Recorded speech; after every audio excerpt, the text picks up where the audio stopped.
Hi, I'm Kayla, and if you're a returning subscriber or you just stumbled upon my YouTube channel out of pure boredom, or you're one of my people that I just might know somehow, hello, how are you? How's it going? How's life? Also, Merry Christmas and Happy New Year. It's coming up pretty soon. Anyways, so I wanted to get into a little bit of a story time today. And this has been a long time coming because this is something I've wanted to do since I was trying to start a YouTube channel a couple years ago. But I was in the process of healing some trauma and some traumatic experiences I had unfortunately gone through at that time in my life, and not long before I tried to start a YouTube channel. Anyways, I used to be an exotic dancer, a stripper, whatever, aka topless dancer, here in Louisville, Kentucky. I actually did it for quite some time, from 2013 or 2013 maybe to 2018 or 19. It was at the end of 2018, I think, going into 2019. It's actually I can't really remember. Like I said, at the time there was a lot of trauma going on. Not that like it matters how long I did it, but I did it for some time, and I did it, long enough to learn the ins and outs of it and to actually want to be out of it because of something I had truly like to call my last day in that hellhole, which stripping can be great money and awesome opportunity for young girls to go in and hurry up and make some quick cash, but they don't talk about the dark side of it enough, and they glorify the hell out of stripping and strip clubs. But I'm gonna be the one to tell you, and I probably have some friends that can tell you, that if they had not went into that lifestyle, they may have not made some of the horrible choices they made. Although it did build character for me and my ex-stripper sisters. Hi, I love y'all. Shout out to y'all, because I miss my girls. Like, I made friends with in the club at the time. But anywho, yeah, you can meet some pretty cool people, but you can meet some pretty bad people. Anyways, back to what I was saying. I can get off topic very easily.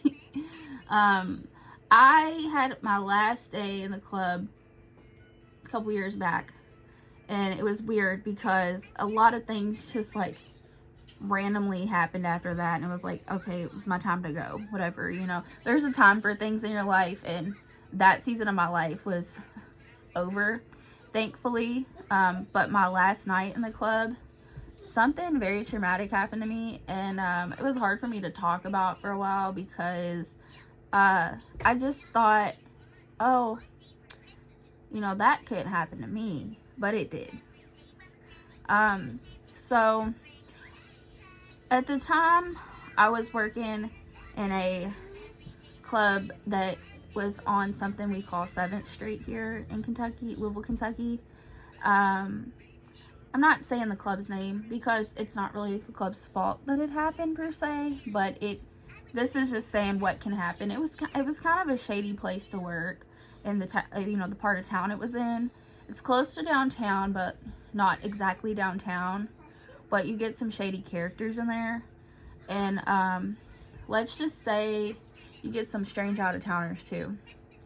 Anyways, so this last night there, I was working actually as a house mom of sorts, and I'd been done dancing for like a month possibly at that time. I told my manager, my boss, I said, I don't want to dance anymore. If possible, can I bartend or, get into another side of this industry, and help the other girls make money so I don't have to be on the other side of it anymore.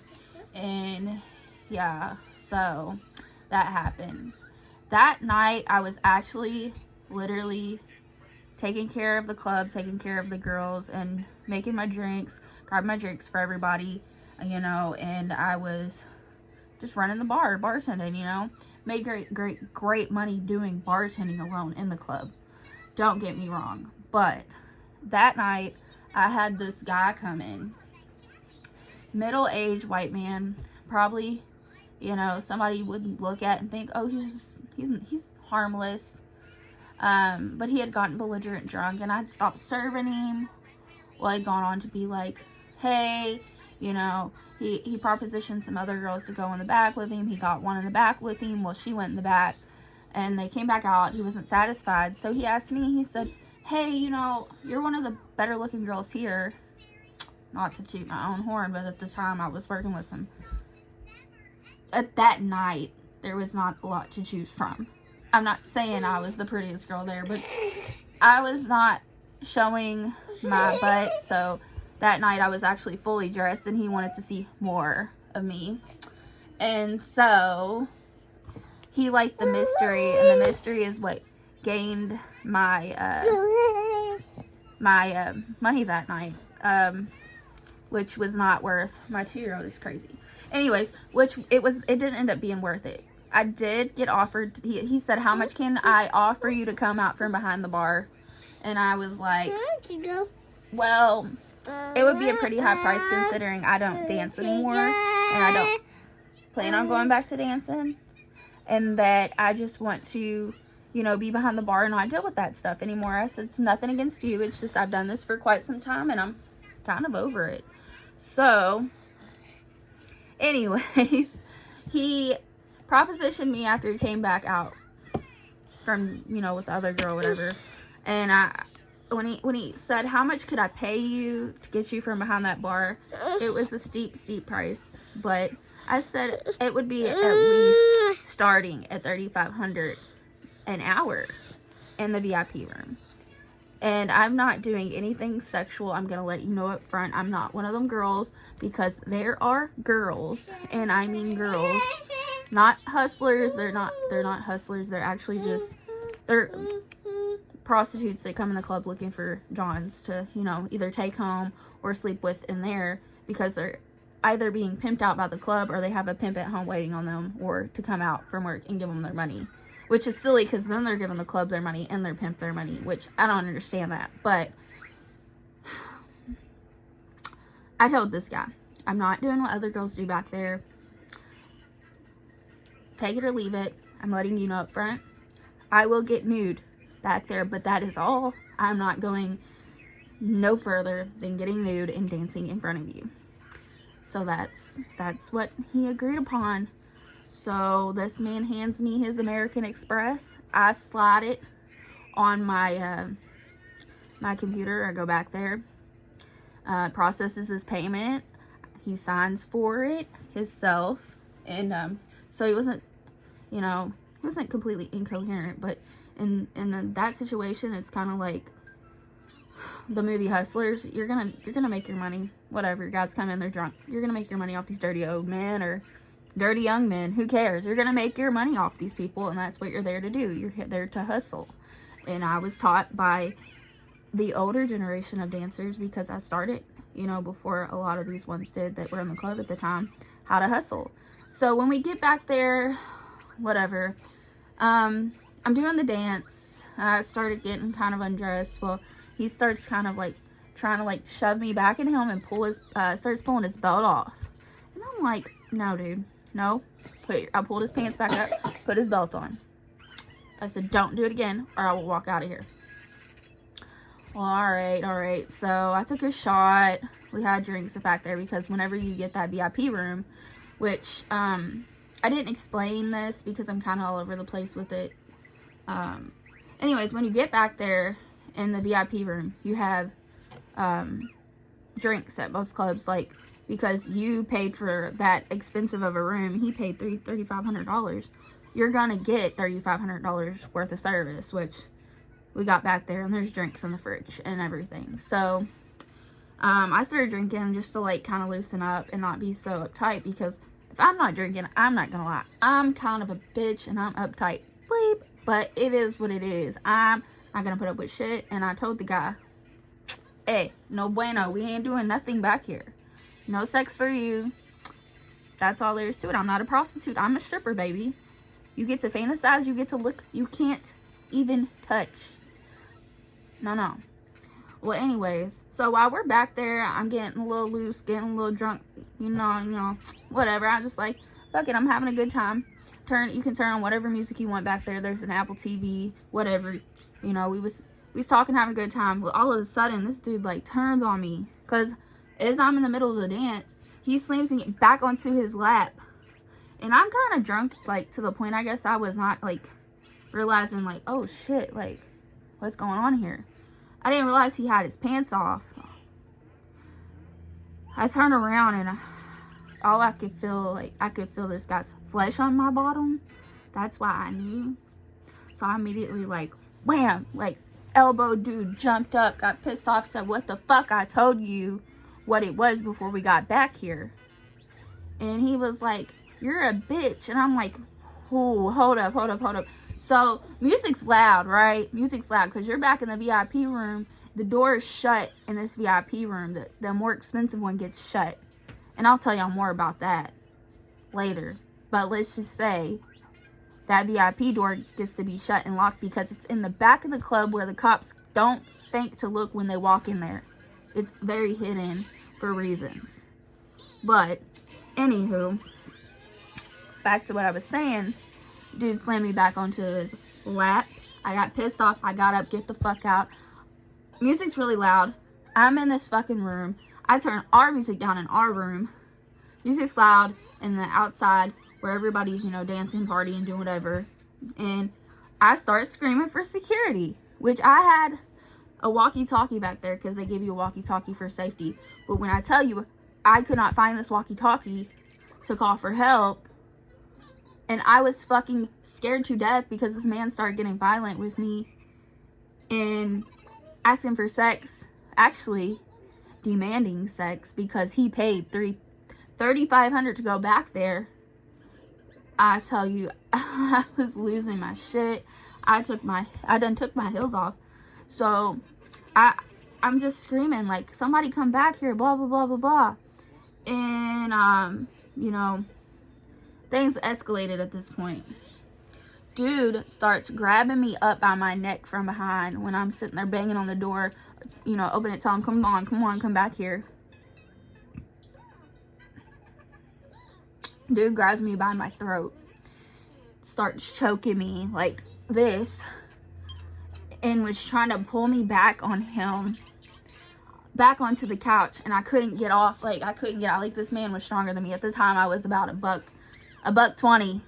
And I mean, I was tiny at the time for me. And I could not, like, I couldn't even really, I started blacking out. Like, I don't know how to explain it, but all I remember after the point of him choking me out is, like, one of my favorite security guard, which, God rest in peace, Frank, but he passed away, not that long ago, but my favorite security guard had been, the one that come back there and saved me, and that's all I remember is Frank tossing dude out, like, get the fuck out of here, you don't fucking do that to my girls, and blah, blah, blah, blah, blah. Thank God for him. Like, Frank was, like, really, really, really helpful that night. But if it weren't for Frank, I don't think things would have, you know, I don't even think anybody would have really came back there and checked on me, because luckily Frank would go to his locker, which was by the VIP room, and I think that, like I said, I blacked out, so, well, I actually dissociated from my body at the time because it was such a traumatic experience for me that I literally like left my body at the time that it was happening to me. Long story short, I'm not quite sure what all happened to me within that amount of time before Frank got back there as to when the dude had me choked up like this. I don't remember. And I don't want this kind of thing to happen to any other young girl. That's why I'm like, you know, you just gotta be safe. You never know. It could be the coolest, chillest person in the club that you think, oh, he's got money, he's got things to lose. It don't matter. People are messed up in this world. You really gotta watch your back because you never know what can happen to you. And it happened in the nick of time. I mean, I don't know. I could have been killed. I could have been choked up. That dude could have did anything he wanted to me in that amount of time of us being in that VIP room for that hour. But luckily, Frank, like I said, come in. He saved the day. And needless to say, that was my last night at the strip club.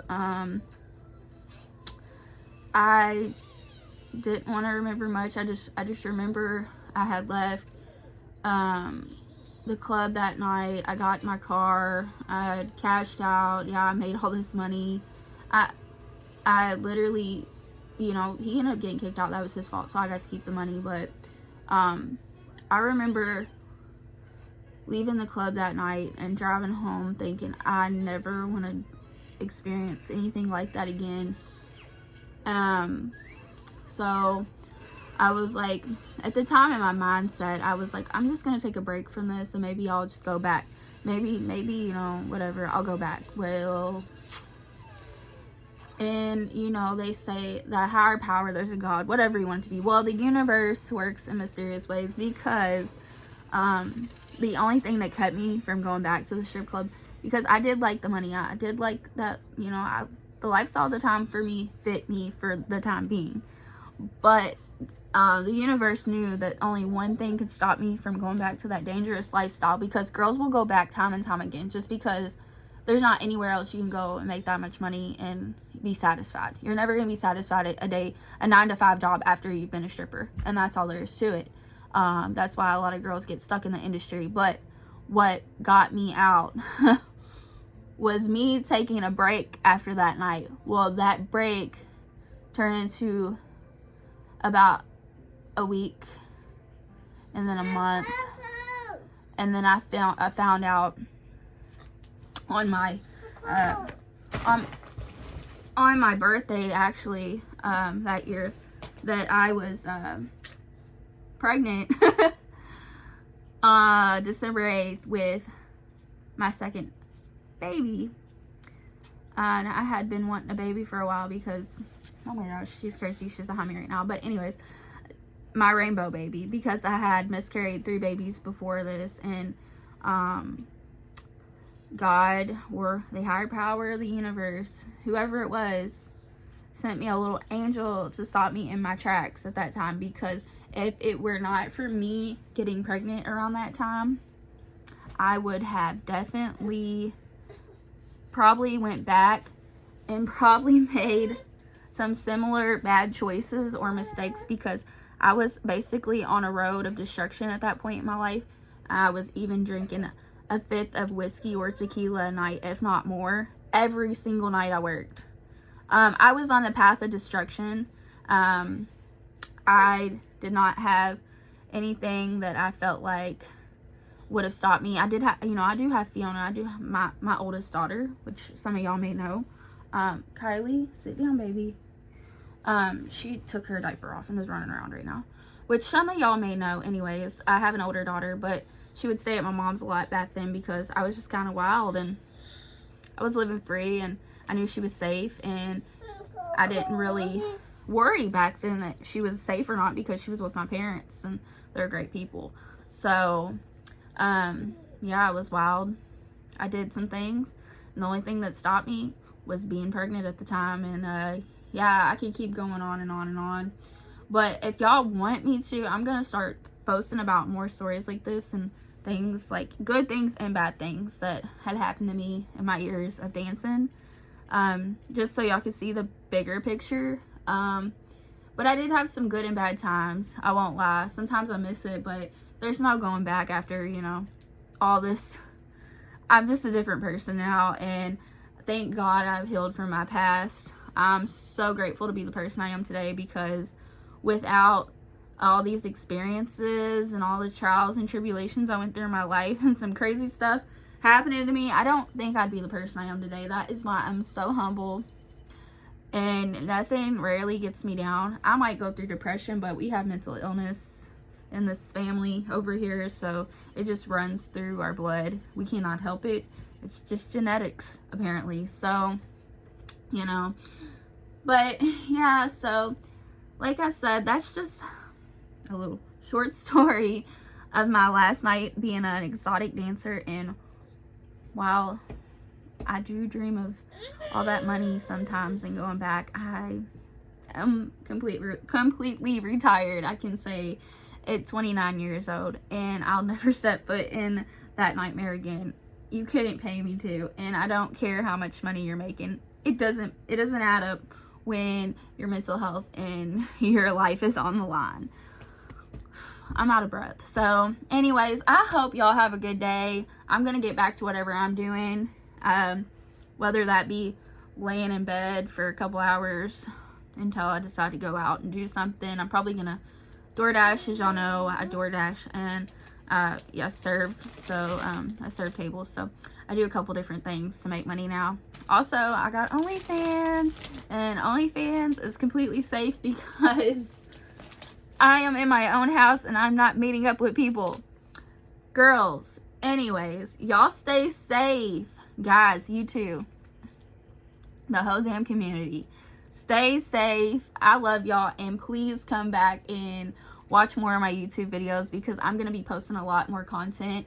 Y'all just let me know what y'all want to see because I'm here for y'all entertainment, baby. Bye.